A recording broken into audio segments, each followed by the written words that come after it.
Hello friends, तर ही संडेच्या मॉर्निंगची सुरुवात होती। तर सकाळी सकाळी चहासाठी दूध मागवायचं होतं झेप्टोवरून, आणि झेप्टोवरून ऑर्डर करायची असेल तर 99ची ऑर्डर करावी लागते। त्यानंतर मग आपल्याला फ्री होम डिलिव्हरी भेटते। त्यासाठी मग इथे नाश्त्यासाठी ना ब्रेड पकोडा मागवला होता, म्हणजे म्हटलं दूध पण येईल आणि नाश्ता पण होईल। मग इथे नाश्ता केला आणि दुपारच्या जेवणासाठी ना फक्त मी खिचडी भात केलेला आणि त्यानंतर ना म्हणजे आराम केला। फक्त सर्दीच झाली, पण असं वाटतंय की खूप आजारी आहे। त्यानंतर मग संध्याकाळी बाहेर जायला निघलेलो, म्हटलं म्हणजे जरा फ्रेश वाटेल आणि घरी आल्याच्या नंतर स्वयंपाक करायला पण म्हणजे छान वाटेल, जरा फ्रेश मूड होईल। त्यासाठी चाललेलो बाजारात आणि म्हटलं भाजी वगैरे म्हणजे जे काय नसेल ते पण घेऊन येता येईल। तर इथे प्रिशूला बाहेर जायचं म्हटलं ना, तिला पण माझ्यासारखा खूप आनंद होतो, कारण मलाही फिरायला बाहेर खूप आवडतं आणि ती पण माझ्यासारखीच आहे, तिला पण आवडतं। इथे गाडीवर बसायला ती खूप छान प्रकारे ट्रेंड झाली आहे, म्हणजे मी हात सोडला ना तरी ती अशी छान असं पकडून ना तिच्या बाबांना उभी राहते। बाहेर आज वातावरण बऱ्यापैकी छान होतं, जास्त थंडीही नव्हती, त्याच्यामुळे म्हणजे असं मीडियम वातावरण होतं आणि छान वाटत होतं। तर इथे पुढच्या सेक्टरमध्ये ना आज आठवडी बाजार असतो, संडे मार्केट।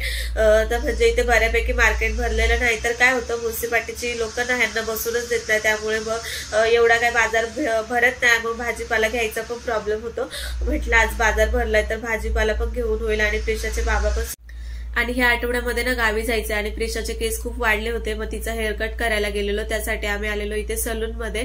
तर तसं तर मला तिचे केस मोठेच ठेवायचे होते, कारण तिला ते 2 पोनी छान दिसतात, पण ती काय करते आंघोळ झाल्यावरती ना केस व्यवस्थित पुसून देत नाही। त्यामुळे मग तिचे बाबा बोलले की सर्दी वगैरे व्हायला नको, त्यासाठी आपण तिचा हेअरकट करूया। आणि इथेच आम्ही ना प्रिशाचं पहिला हेअरकट केलेला, म्हणजे तिचं जावळ इथूनच काढलेलं, त्यामुळे ना ते दादा बऱ्यापैकी ओळखीचे झाले होते। त्यामुळे म्हटलं इथेच जावं की म्हणजे कसं ती पण थोडीशी कम्फर्टेबल राहील। आणि इथे ह्यांचं सलून ना खूप छान त्यांनी म्हणजे डेकोरेटिव्ह केलंय, म्हणजे लाइटिंग वगैरे खूप छान केल्यात, म्हणजे कसं बरेचसे लोक त्यालाच अट्रॅक्ट होतात। त्यानंतर ना इथे वेटिंग एरिया होता, सो मी तिथे बसले होते, कारण ना मी सांगितलेलं जो मला हेअरकट पाहिजे प्रिशाचा, ते दादा बोलले तो काय तिला छान वाटणार नाही, मुलासारखा वाटेल। म्हटलं मग ठीक आहे। त्यानंतर मग तिच्या बाबांचं त्यांचं डिस्कशन चाललं होतं कोणता हेअरकट करायचा, मग तिच्या बाबांनी जो सांगितला तोच हेअरकट केला आणि तो हेअरकट छान होता। म्हणजे कधी कधी आपण म्हणतो ना की म्हणजे आपल्या मनाचं न करता दुसऱ्याचं ऐकून पाहावं, तर इथे म्हणजे मी त्यांचं म्हणजे ऐकलं आणि तो हेअरकट खरंच खूप छान झाला, तिलाही छान दिसत होता। त्यानंतर सगळ्यात मेन प्रॉब्लेम होता, आम्हाला दोघांना असं वाटत होतं की प्रिशू घरी अजिबात एका जागेवरती बसत नाही, मस्ती करते, तर ती हेअर कट करताना पण ना खूप रडेल किंवा त्रास देईल। आणि ते दादाही जे कस्टमर येत होते ना ते सर्वांना सांगत होते की अर्धा तास लागेल, मी बाळाचे केस कापतोय। पण प्रिशूने म्हणजे एवढं कॉपरेट केलं आणि तिच्याकडे एवढे पेशन्स आहेत ना, म्हणजे खरंच तिच्याकडे ना खूप पेशन्स आहे आणि किती छान तोंड करत होते ना, खूप छान वाटलं मला ते बघायला। त्यानंतर ना मग इथे तिचा हेअरकट केला आणि मी खरं तुम्हाला सांगते म्हणजे अपेक्षेच्या ना पूर्ण विरुद्ध झालं होतं। प्रिशाचा हेअरकट ना फक्त 7 ते 8 मिनिटांमध्ये झाला आणि पूर्ण वेळ ना ती खूप शांत बसली, म्हणजे थोडीशी हालत होती इकडे तिकडे, कारण ते होणारच, तिला गुदगुल्या होत होत्या म्हणून, पण बाकी ना ती खूप शांत बसलेली। त्याच्यानंतर ना म्हणजे ती कशी दिसत होती माहितीये का, पार्लेजी बिस्किट वरती जी मुलगी असते ना, पार्लेजी गर्ल, सेम तशीच दिसत होती ह्या हेअरकट मध्ये। आणि हा यांचा ब्रश पण खूप छान आहे, एकदम स्मूथ होता। तिचं इथं खेळणं चाललेलं, मग आमच्या दोघींची मस्ती चालली होती। त्यानंतर ना इथे वेटिंग एरियामध्ये आम्ही दोघी जणी बसलो, कारण प्रिशाचे बाबा त्यांचाही हेअरकट करत होते, म्हटलं मग तेवढा वेळ बसावं इथे। त्यानंतर ना तिचं लक्ष नसताना घेतलेला हा शूट आहे, किती छान वाटतंय ना। त्याच्यानंतर आता प्रिशूला माहीत झालंय की म्हणजे समोर आरसा असला ना की तिथे आरशामध्ये बघते आणि आरशामध्ये बघून तिला हे कळतं की हे बीच आहे म्हणून, त्याच्यामुळे ती असं सारखं डोकून स्वतःला बघते, म्हणजे स्वतःची ऍक्टिव्हिटी आहे ना ती ते स्वतःला आरशामध्ये पाहते। त्याच्यानंतर गेलो होतो मार्केटमध्ये। इथे स्टार्टिंगलाच ना हे तोरण आणि साईडला आपण जे लटकन लावतो ना ते झुंबर होते, खूप छान होते। आणि दिवाळी आणि म्हणजे गणपतीच्या टायमिंग मध्ये कसं हे मोस्टली महाग भेटतात ना, आता ऑफ सीझन आहे, म्हटलं घेऊन ठेवावं जरा स्वस्त भेटेल, तर मला इथे साईडला लावायचे म्हणजे लटकन पाहिजे होते गावच्या घरासाठी, ते मी घेतलेले। माझे इकडे खरेदी होईपर्यंत ह्या दोघांचं गपचूप इथे वडापाव खायचं चाललं होतं। त्यानंतर मार्केटमध्ये आज काही एवढ्या फ्रेश भाज्या नव्हत्या, म्हटलं मग दुसरीकडूनच घ्यावं। इथे ठेला नाही, ते खूप छान भाज्या भेटतात आणि सर्व एका जागी भेटतात आणि फ्रेश असतात। त्यानंतर ना आजारी सर्दी झाल्यामुळे ना काही तोंडाला चव नव्हती, हे फक्त कारण आहे फक्त. आणि मग नंतर पाणीपुरी खाल्ली. पाणीपुरी वगैरे खाऊन झाल्याच्या नंतर ऑलमोस्ट सगळे कामं उरकले होते मार्केटमधले. मग 2 जणी आलो घरी आणि मग किती छान केस उठतात पेशीचे आणि हवा लागते त्याच्यामुळे किती मस्त तोंड करत होते. म्हणजे काही काही क्षण असे कॅमेऱ्यात टिपतात ना, ते खूप छान वाटतं नंतर बघायला. त्यानंतर ना बाजारातून आणलेले मी शेवग्याच्या शेंगामुळे ह्याला वरती भाजी होती. ती भाजी मी आतापर्यंत तर कधी बनवली नाहीये, पण प्रिशूचे बाबा बोलत होते की बनव, ती भाजी छान लागते. आणि हा लिंबू आहे ना, प्रिशू रडत होते म्हणून हातामध्ये घेतलेला तिने आणि तो तसाच आला पैसे वगैरे न देता.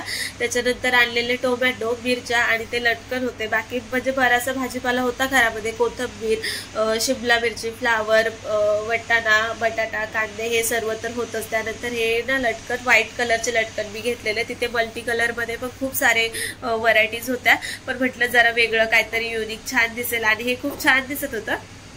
आणि गावच्या घराला ना म्हणजे बाहेर असं वेगळ्या कलरची लादी ना, म्हटलं त्याच्यावरती हे छान शोभून दिसेल. मी गावी गेले ना तुम्हाला हे लावून नक्की दाखवेल.